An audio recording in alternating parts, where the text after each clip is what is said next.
Good morning, students. In our previous classes, we have learnt that only green leaves of plants can make food. In this class, let us learn about some unusual plants. In 3rd standard, you would have heard about the plants mushrooms and molds. These are non-green plants. Non-green plants are those that will not contain chlorophyll. So they will not be green in color, and so they cannot make their own food. They get their food from dead and decayed plants. Croton and coleus plants have green and non-green areas in the leaf. Since green area is also there, they have chlorophyll which helps in making food, that is photosynthesis will take place in these plants. So we know that only green plants make food and the food is stored for their growth and energy. We also consume the food stored in them to get energy for ourselves. Let us see how energy supports life.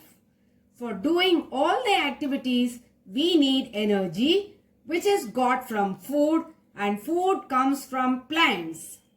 Plants prepare their food by the process of photosynthesis. Human beings and animals use the energy by taking in food prepared by plants.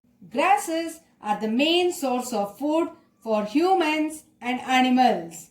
Grasses like wheat, maize and rice are called cereals. We use these to prepare our dishes like chapati, puri, rice, etc. Sugarcane is also the stem of a grass which is used to prepare sugar and gur. Plants of grass family are the main food for cattle. The remains of cereals is called hay, which is again used to feed the cattle. For your information, children, there is interdependence between plants and animals.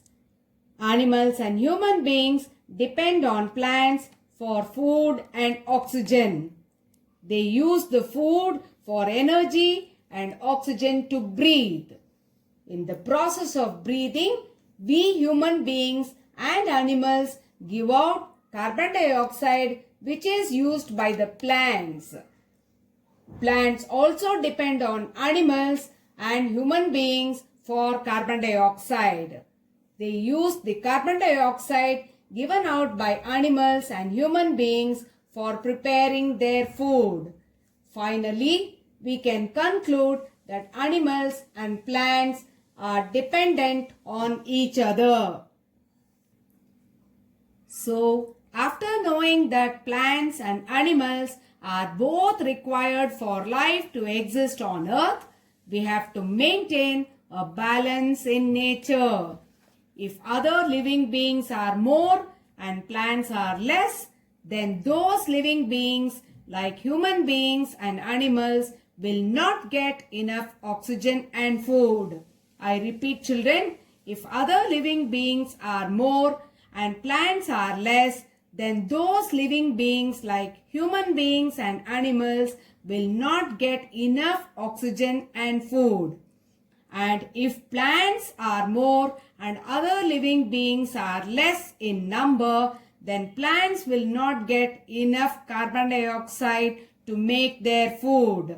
I repeat again, if plants are more and other living beings are less in number, then the plants will not get enough carbon dioxide to make their food.